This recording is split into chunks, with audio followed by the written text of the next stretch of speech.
अस्सलाम वालेकुम व्यूअर्स। खूबसूरत नाखून आपकी पर्सनैलिटी में चार चांद लगा देते हैं, मगर क्या आप जानते हैं कि आपके नाखून आपको आपका हेल्थ स्टेटस भी बताते हैं। आज की इस वीडियो में मैं आपको नाखूनों से रिलेटेड 12 बीमारियां बताऊंगी। चलें तो वीडियो स्टार्ट करते हैं। नाखूनों का शेप, कलर और टेक्सचर आपकी बॉडी का आईना पेश करता है। नाखूनों में तब्दीली जैसे कि डिस्कलरेशन, थिकनिंग या टूटे हुए नाखून इस बात की निशानदेही करते हैं कि आपको हेल्थ से रिलेटेड प्रॉब्लम हो सकती है। इसलिए नाखूनों से मुतालिक कुछ भी सिम्टम्स को आपको इग्नोर नहीं करना चाहिए, और अगर आप ये सिम्टम देखें तो फ़ौरन अपने डॉक्टर से रुजू करें। Number 1, yellow nails. पीले नाखून आपको हेल्थ से रिलेटेड वार्निंग साइन देते हैं। ये फंगल इन्फेक्शन, डायबिटीज़, हाइपोथायराइडिज्म, मैल न्यूट्रिशन, लंग डिजीज़ में नज़र आते हैं। इसके अलावा ये एक्सेसिव स्मोकिंग को भी शो करते हैं। Number 2, cracked nails.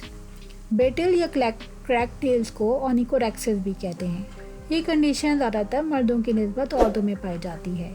इस कंडीशन में नेल्स बहुत ही कमज़ोर हो जाते हैं और ईजीली टूट जाते हैं। ये कंडीशन ज़्यादातर हाइपोथायराइडिज्म में देखी जाती है। इसके अलावा आयरन डेफिशिएंसी, एनीमिया में और फ्रीक्वेंट हैंड वॉश की वजह से भी हो जाती है। ये कंडीशन ज़्यादातर उन लोगों में भी देखी जाती है जो बहुत ही ठंडे और खुश्क इलाकों में रहते हैं। Number 3, spoon shape nails.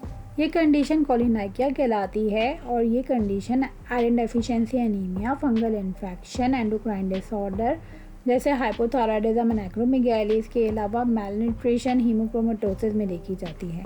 Number 4, ओनिकोलाइसिस। इस कंडीशन में नेल्स नेल बेड से अलग हो जाते हैं। ये कंडीशन सोरियासिस में हाइपरथायराइडिज्म और फंगल इन्फेक्शन होने की निशानदेही करती है। Number 5, half and half nails. ये कंडीशन लिंसे नेल कहलाती है। इसमें नाखून का पहला हिस्सा सफ़ेद जबकि अगला हिस्सा ब्राउन या रेड हो जाता है। ये कंडीशन ज़्यादातर रेनल फेलियर होने की निशानदेही करती है। Number 6, pitted nails.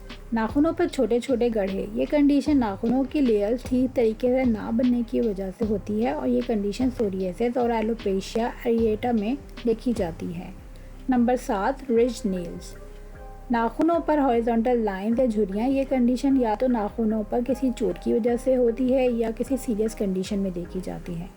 Number 8, dark lines under the nails. नाखूनों के नीचे डार्क लाइंस का होना कुछ दफ़ा मेलानोमा को शो करता है, जो कि स्किन कैंसर की एक टाइप है।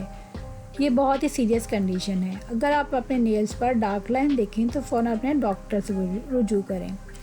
लेकिन बाज़ औक़ात नॉर्मली ये लाइंस अफ्रीकन अमेरिकन्स में देखी जाती हैं। उनमें ज़्यादा से ज़्यादा मेलानोसाइट्स की प्रोडक्शन की वजह से उनका नेल बेड डार्क कलर का हो जाता है।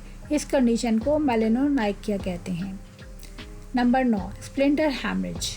नाखूनों के नीचे मौजूद ब्लड वेसल डैमेज होने आने की वजह से लॉन्गिट्यूडनल लाइंस पैदा हो जाती हैं और ये ज़्यादातर नाखूनों पर गहरी चोट होने की वजह से होती हैं। इसके अलावा ये इन्फेक्टिव एंडोकार्डाइटिस में भी देखी जाती है। नंबर 10, बिटन नेल्स। नाखून चबाना। यह आदत ज़्यादातर अकेलापन, एंजाइटी या डिप्रेशन शो करती है। इसके अलावा ये आदत ज़्यादातर उन लोगों में देखी जाती है जिनको ऑब्सेसिव कंपल्सिव डिसऑर्डर होता है। अगर आप किसी भी फ़र्द में इंतहा से ज़्यादा ये आदत देखें तो फ़ौरन नफ्सियाती डॉक्टर से रुजू करें। Number 11, bluish nails. नीले नाखून इस बात की निशानदेही करते हैं कि आपके जिस्म को पूरी मिकदार में ऑक्सीजन नहीं मिल रही। इस कंडीशन को साइनोसिस भी कहते हैं। ये कंडीशन ज़्यादातर दिल और फेफड़े के आर्जे में देखी जाती है। इसके अलावा उन अफराद में भी देखी जाती है जो बहुत ही ठंडे इलाकों में रहते हैं। ठंडक की वजह से ब्लड वेसल सिकुड़ जाती हैं और खून और ऑक्सीजन पूरे जिस्म तक ठीक क्वांटिटी में नहीं पहुंच पाती, जिसकी वजह से साइनोसिस या ब्लू नेल्स हो जाते हैं। Number 12, white spot. नाखूनों पर मौजूद सफ़ेद धब्बों को ल्यूकोनाइकिया कहते हैं। बहुत से लोग समझते हैं कि नाखूनों पर सफ़ेद धब्बों का होना कैल्शियम डेफिशिएंसी को शो करता है, मगर ऐसा नहीं है। ये वाइट स्पॉट या तो नाखूनों पर किसी किस्म की चोट या एलर्जिक रिएक्शन या फंगल इन्फेक्शन को शो करता है। अगर आपको नाखूनों से मुताल्लिक कोई भी मसला हो, जैसे कि पीले नाखून, टूटे हुए नाखून या नाखूनों के नीचे डार्क लाइंस का होना, तो इन निशानियों को इग्नोर ना करें, फ़ौरन अपने डॉक्टर से रुजू करें। उम्मीद करती हूँ कि मेरी आज की वीडियो से आपको आगाही मिली होगी। Share my videos with your friends and family and don't forget to subscribe my channel Dr. Kawal Saeed. Thanks, Allah Hafiz.